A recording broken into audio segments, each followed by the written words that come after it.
Bonjour tout le monde, bienvenue sur ma chaîne YouTube Aware Vibe Coaching. Ici Vincent Delannoy, je suis thérapeute, coach et j'aide les personnes hypersensibles à sortir de leur dépendance, addiction, trauma d'enfance pour vivre une vie plus libre et déployer leur projet de cœur.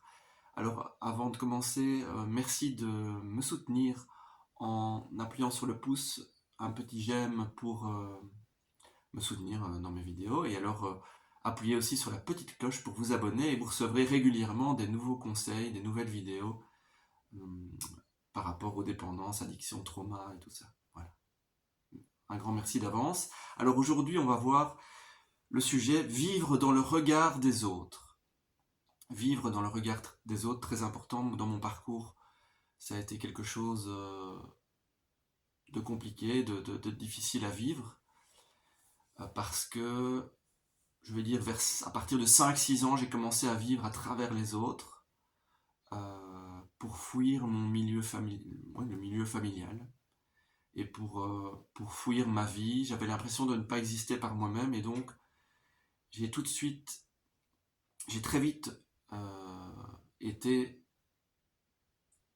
vécu à travers les autres, dans le sens où dès que je me suis fait mes premiers amis à l'école, directement j'ai commencé à aller chez eux régulièrement et à fuir le milieu familial, à fuir ma vie à moi pour vivre à travers les autres comme si moi par moi-même je ne pouvais pas exister.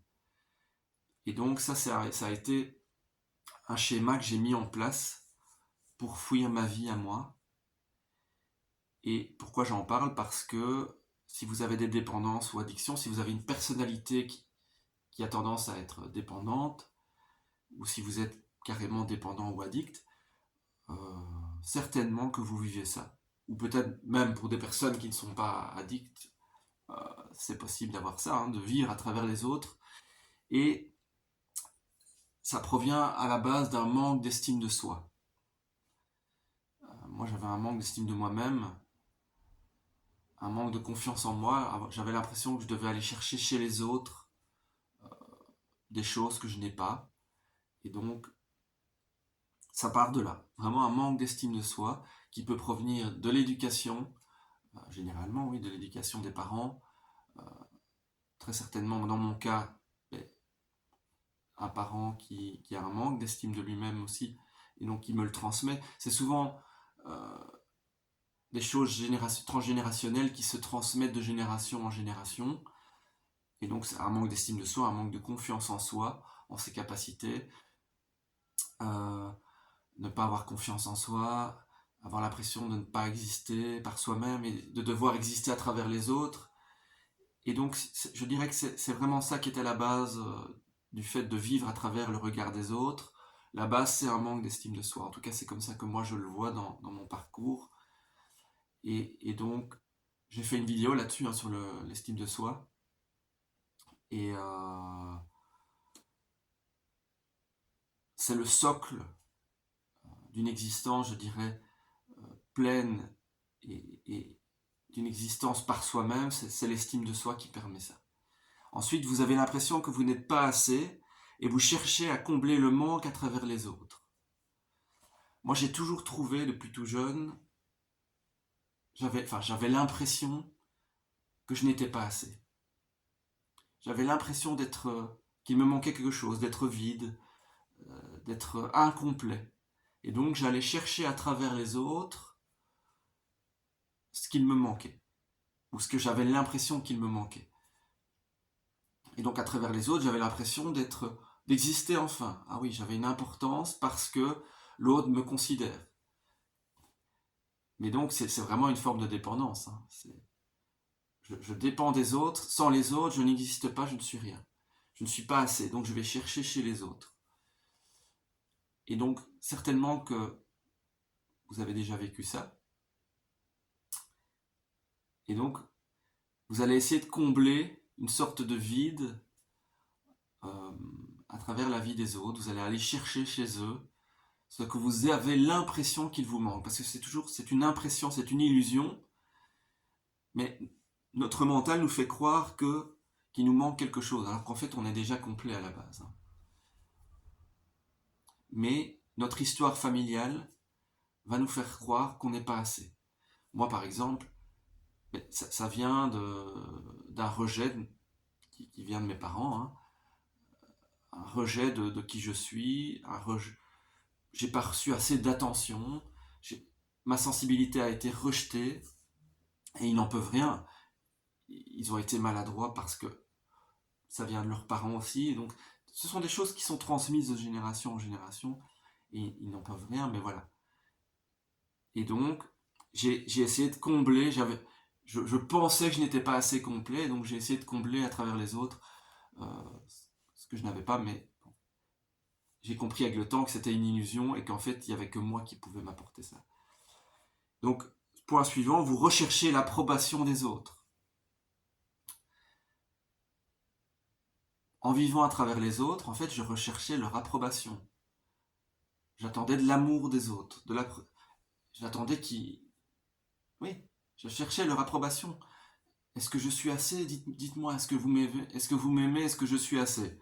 Et donc, j'allais chercher ça chez les autres. Donc, regardez dans votre vie, est-ce que vous recherchez l'approbation des autres? Observez vos relations et posez-vous cette question, est-ce que je... Pardon, excusez-moi. Est-ce que je recherche l'approbation? Ou est-ce que je me sens bien, je vis par moi-même, je ne recherche pas la validation, l'approbation des autres? Mais voilà, observez ça dans toutes vos relations pour voir là où vous pourriez vous détacher de ce comportement, qui est un comportement de dépendance.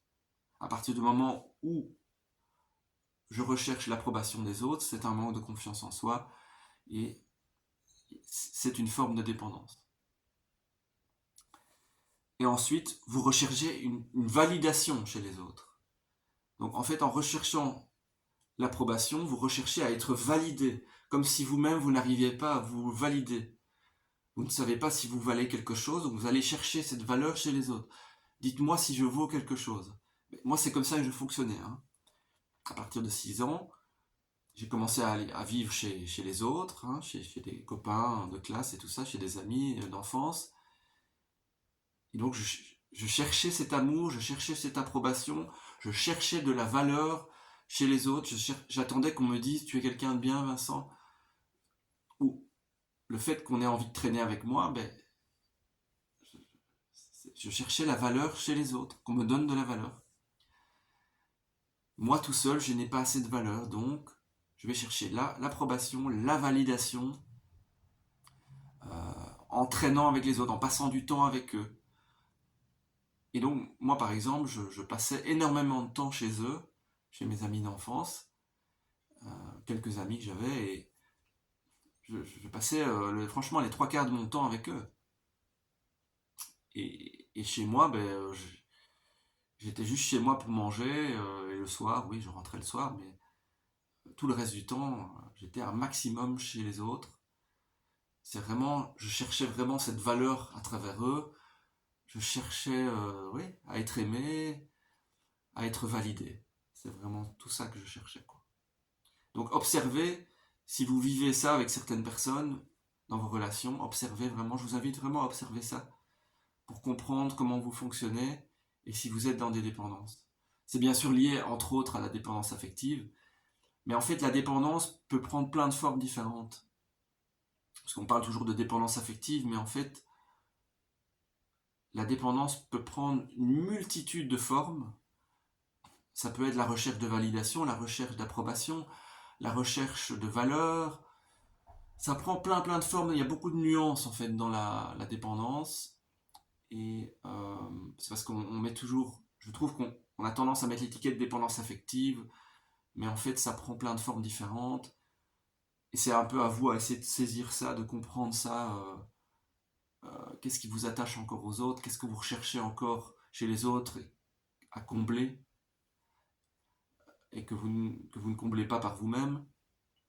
Et donc observez tout ça, essayez de comprendre en profondeur avec subtilité tout ce qui pourra encore vous attacher aux autres et vous empêcher d'être complet par vous-même. Qu'est-ce qui vous empêche de vivre à travers votre regard à vous? Puisque le sujet de la vidéo, c'est vivre dans le regard des autres. Mais justement, quels, quels sont tous les attachements qui vous empêchent encore de vivre à travers votre propre regard et votre propre validation, la valeur que vous vous accordez à vous-même. Et donc, j'en viens justement à ce point-là maintenant. Mais apprenez à vivre pour vous et à vous aimer tel que vous êtes. Est-ce que vous cherchez encore la validation chez les autres, l'amour chez les autres? Ou est-ce qu'au contraire, vous vivez d'abord pour vous-même et vous vous aimez tel que vous êtes, vous apprenez à vous aimer tel que vous êtes, sans chercher à combler quoi que ce soit chez les autres, sans aller chercher, sans aller pomper chez les autres, soit ce qui vous manque soi-disant. Parce que c'est une illusion puisque vous avez tout en vous. Nous avons tout en nous. Donc, en cheminant petit à petit, j'ai compris ça. Que j'ai tout en moi. Et bien sûr, ça peut m'arriver de rechuter dans des comportements de dépendance où je vais essayer de combler à travers l'autre certaines choses. Mais aujourd'hui, j'en ai tout de suite conscience. Quand je rentre dans ce mécanisme de dépendance, je le vois tout de suite aujourd'hui. Mais il m'a fallu le temps de comprendre, d'observer tout ça, de comprendre comment je fonctionne pour tout de suite l'observer, le voir. Et dès que je le vois, ah ok, là je cherche à combler chez l'autre. Je recule, je reviens à moi, je respire, je reviens à l'intérieur et je me raisonne, je m'auto-raisonne et je me parle à moi-même. Vincent, je t'aime tel que tu es. Et j'essaye de m'apporter de l'amour, de revenir à moi-même simplement. Revenir dans mon cœur. Ce qui m'aide beaucoup, c'est de ressentir mon cœur qui bat et de prendre le temps alors de revenir à moi-même, de respirer, de revenir dans le cœur et d'avoir un dialogue doux, bienveillant avec moi-même. Et donc je vous invite à faire ça aussi. Donc je vous invite à observer dans toutes vos relations, là où vous pourriez encore avoir des attachements, là où vous vivez encore à travers le regard des autres. Dans quelle relation est-ce que vous êtes là-dedans? Observez ça. Et alors je vous invite à revenir à vous-même. Quand vous captez ça, quand vous le voyez, revenez à vous-même et voyez comment vous pouvez vous apporter de l'amour et voilà, simplement vivre à travers vous-même, vous apporter de la valeur et voilà, simplement. Observez, prenez conscience de tout ça, revenez à vous-même, aimez-vous, c'est tout ce que je vous souhaite. Et je vous dis à bientôt pour une prochaine vidéo sur un autre sujet. N'hésitez pas à commenter. Si vous voulez que j'aborde certains sujets, dites-le moi en commentaire et aussi que vous pouvez me contacter par mail pour qu'on organise un appel qui est offert pour voir comment je peux vous aider. En tout cas, je vous souhaite tout le meilleur et je vous dis à tout bientôt. Merci.